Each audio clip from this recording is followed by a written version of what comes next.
Oi, pessoal. Eu queria destacar alguns aspectos que estão presentes na lição 6 do livro Manual de Sociologia Jurídica, que a gente está estudando.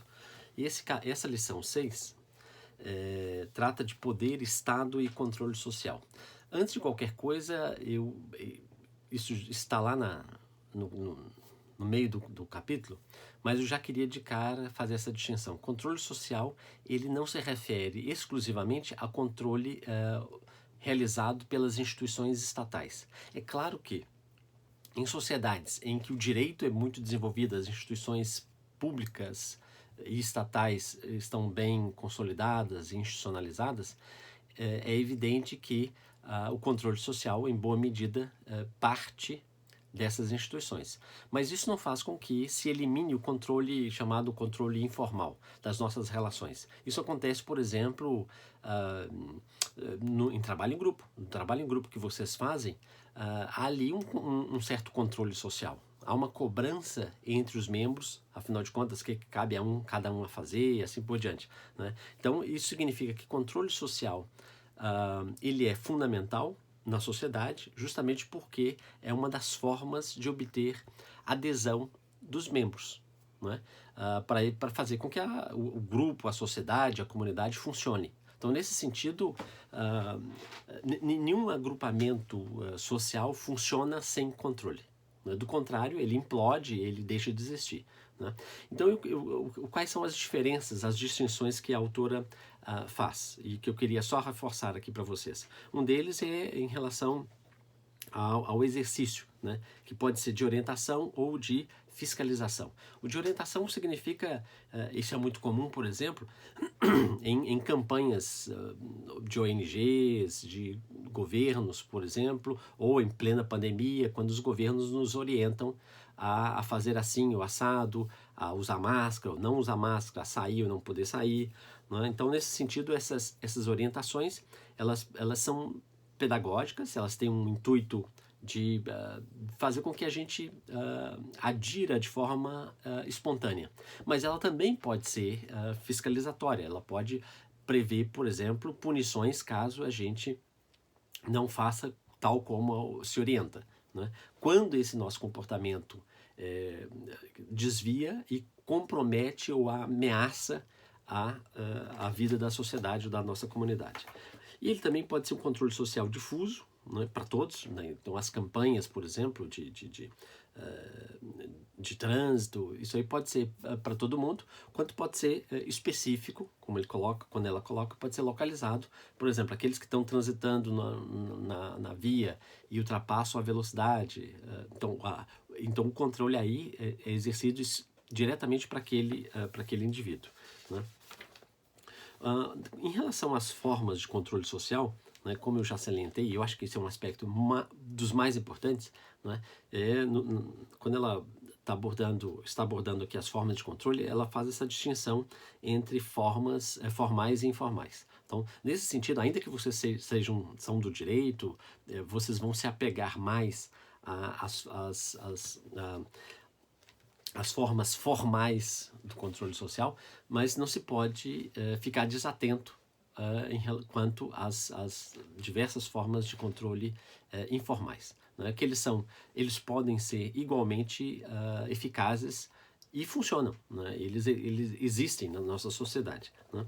E como eu já também tinha colocado, esses controles eles podem ser tanto positivos quanto negativos, ou seja, pode tanto premiar, né, elogiar e valorizar aqueles que se mantêm a adesão às formas de controle, ao conteúdo do controle, quanto pode ser também punitivo, né?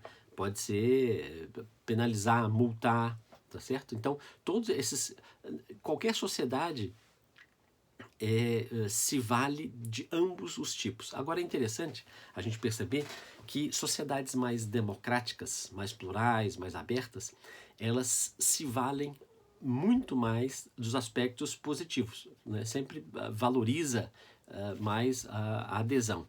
Já sociedades muito autoritárias, ou totalitárias, elas estão muito baseadas nos controles negativos. Então, por isso que sociedades autoritárias utilizam de muito recurso para criar aparatos de controle, de vigilância, de fazer com que as pessoas não fujam, que as pessoas não façam aquilo que o governo não quer, né? Então, eu vou dizer que quanto mais autoritário é o regime, mais o controle é negativo. Tá? Eu acho que a gente pode fazer muito bem essa correlação. Né? Então, mesmo nas sociedades democráticas, não significa que elas também não tenham os seus controles negativos, mas eles tendem a ser menores, uma vez que se valoriza mais a adesão espontânea. A adesão, na verdade, não é assim tão espontânea, mas ela se baseia muito mais naquela orientação. Né? Então, orientando os indivíduos a seguir aquelas orientações que o governo, que a sociedade considera positivas e necessárias. Né? Para que serve a verdade, como eu já tinha colocado? Para que serve o controle? O controle da sociedade, o controle social serve para manter, de alguma maneira, a sociedade unida, né? Para evitar a desagregação, para evitar o desvio e, ao final de contas, evitar a anomia, como a gente já tinha visto lá no texto sobre Durkheim e o do Merton também. A anomia significa a ausência de regras. Né? Então, o controle social é um instrumento jurídico e social para fazer com que a sociedade se mantenha unida. Unida não significa uniforme, tá? Então, quer dizer, ainda nas sociedades democráticas é possível ter dissenso, ou tem que ter dissenso, existe o dissenso, né? Mas no comportamento espera-se que aquilo que é considerado como necessário seja observado por todos. Muito bem. Outro aspecto que o capítulo trata é em relação ao poder, né? Eu queria esclarecer aqui que o poder, há uma inflação, há um uso inflacionado do termo poder, que a gente vê poder em toda parte. Na verdade, rigorosamente, o poder ele implica em algumas pré-condições. Uma dessas pré-condições é que, resumindo aqui, o poder significa a possibilidade de que uma decisão seja obedecida por outros. Tá? E para isso significa que o poder, rigorosamente, implica em que elas são decisões que são inescapáveis, ou seja, atinge a todos. Né? Ela é também uma decisão acompanhada dos instrumentos necessários para que as suas decisões sejam obedecidas. Então, ninguém obedece ao poder porque concorda com ele. Né? Porque ela é inescapável, ou seja, é para todo mundo. A gente goste ou não, então a gente obedece ao prefeito, ao governador, ao presidente, não é porque a gente tenha votado nele, né, mas porque ele está legitimado e, além disso, ele dispõe dos instrumentos, o cargo, né, dispõe dos instrumentos necessários para que essa decisão seja obedecida. Então, no caso, a Receita, por que a gente presta contas da Receita Federal e paga a Receita Federal? Não é? Porque se a gente não fizer, a Receita Federal vai nos mandar uma carta, vai nos mandar uma multa e pode ter outras consequências, tá certo? Então, quem tem poder é quem dispõe dessas atribuições, ou seja, toda a sua decisão tem que ser obedecida. É diferente da decisão de uma empresa. Uma empresa, qualquer que seja, né, ela não tem poder para nos obrigar a consumir o seu produto. Se a gente não quiser consumir, a gente não vai consumir, a gente simplesmente não vai ficar. Aí, mesmo se houver o monopólio de um produto, a gente se nega, por exemplo, a usar aquela companhia telefônica. A gente escolhe não ter o serviço de telefonia, né? Mas a gente não é obrigado. Tá certo? Então, nesse sentido, ainda que a gente diga que os empresários têm muito poder, na verdade, eles não têm muito poder. Na verdade, não têm poder algum. Eles têm dinheiro. Né? Quem tem poder é exclusivamente a burocracia pública, a autoridade pública é quem tem poder. Né? Porque ela dispõe, todas as suas decisões, né, uma vez legitimadas, elas dispõem de instrumentos para fazer com que a gente obedeça. É claro, é possível também acontecer que algumas decisões sejam consideradas ilegítimas. Né? Por exemplo, nesse caso agora de pandemia, como é que é interessante essa discussão no nosso caso? O presidente da República disse que todo mundo tinha que trabalhar, todo mundo tinha que para manter a economia funcionando. Muito bem. os governadores e prefeitos entraram não é, no Supremo para dizer que não, ele não poderia mandar isso aí porque cabe aos estados e aos prefeitos dizer o que abre e o que fecha. Né? E foi isso que o Supremo decidiu. Né? Então, decidiu que quem tem a prerrogativa de tomar essa decisão são os governos de estado e prefeituras. Exatamente como está na Constituição brasileira já desde 1891, na Constituição de 1891, e foi reforçado isso na Constituição de 88, né, de que no nosso arranjo federativo cabe, então, portanto, aos municípios e governos de estado essa atribuição, tá certo? Então, nesse sentido, quer dizer, não seguir o presidente nesse caso específico não é nenhuma desobediência civil, né?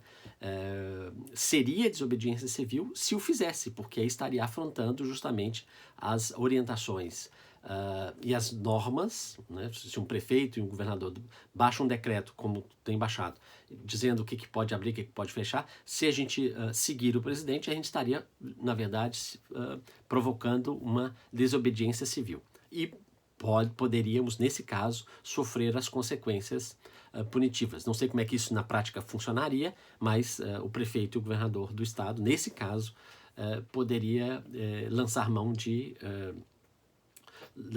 ações punitivas e estaria, portanto, amparado pela legislação.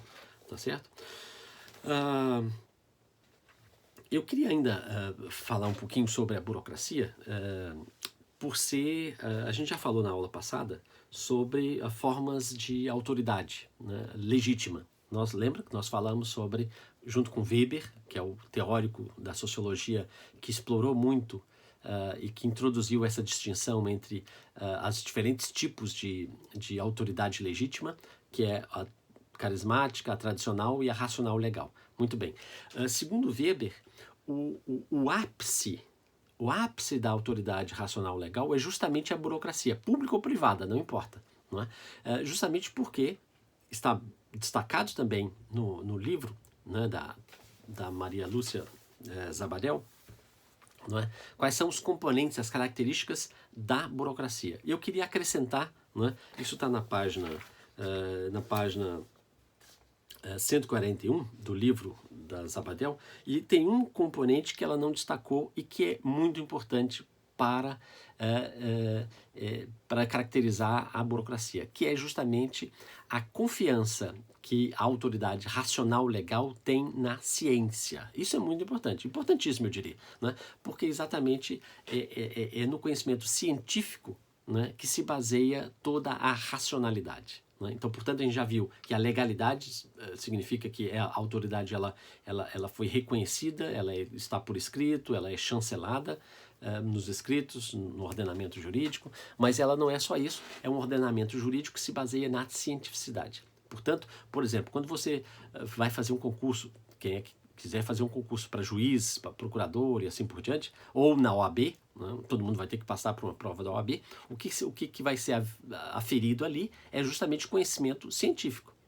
Não é a simpatia, não é a ideologia, não é o parentesco, tá certo? Então, se você, qualquer concurso público, o concurso público implica em deter o que ele está ali a aferir? Está aferindo o conhecimento científico sobre a matéria necessária para o exercício daquela função. Né? E a ascensão na carreira também implica em determinados conhecimentos científicos. Tá certo? Então, o Weber acreditava, né, que não é que ele tinha uma ideia evolucionista da autoridade, que toda sociedade vai passar primeiro para a autoridade tradicional, depois a carismática e depois a racional legal. Não tem essa evolução necessária. Mas o que ele vai dizer é que o ápice da autoridade, né, e que marca e caracteriza a sociedade moderna é justamente a autoridade racional legal. E que a burocracia, portanto, se baseia nisso. Nesse sentido, vamos atualizar essa nossa discussão em plena pandemia. Porque como é que isso se relaciona com a nossa discussão atual? Né? Por isso que choca bastante, né, quando políticos dizem que a ciência ou os resultados da ciência não valem. Então isso chama a atenção porque isso vai contra toda a orientação e toda a crença que se tem na autoridade racional legal, de que ela vai basear a sua decisão, isso está vinculado, ele baseia a sua decisão exclusivamente no acúmulo de conhecimento científico. Não é? Então, nesse sentido, quando se diz que usa tal remédio, não é? Aí a comunidade vai dizer, não, mas esse remédio não tem, não está chancelado, não tem pesquisa suficiente que diz que ele é útil. Não, mas usa a si mesmo. Não é? Então, isso significa que essa decisão, ela não está, ela já vai começando a ser, vai deixando de ser racional legal para ser carismática. Assim, acredita em mim, eu sou uma pessoa, né, benquista, bem influente, né, eu não tenho conhecimento científico, mas vai por mim, confia em mim. Né? Mas quais são as suas credenciais científicas para tomar essa decisão? Bom, não tenho, mas não tem problema. Né? Então, nesse sentido, há aí o risco do presidente ou de qualquer outra pessoa, em qualquer sociedade, né, de ver a sua autoridade perder a legitimidade. Né? Tá certo? Então, nesse sentido, a gente percebe que a legitimidade ela não é dada uma vez por todas. Quer dizer, uma vez a pessoa alcançando o cargo por eleição ou por indicação, não importa, não é? A sua legitimidade não é dada a priori, ela precisa se manifestar e ser legitimada todo o tempo, tá? Dependendo de quais argumentos, né? Em quais argumentos e quais fundamentos estão assentados as orientações dadas pela autoridade. Né? Eu acho que esses são os aspectos mais importantes para esse capítulo. Tá? Mas lembrando que, bem antes da nossa avaliação final, eu vou destacar, não vou repetir tudo isso, mas eu vou destacar quais são os elementos e quais são as lições mais importantes e o que naquela lição deve ser lido com mais carinho, com mais atenção. Tá certo? Então, boa semana para todos.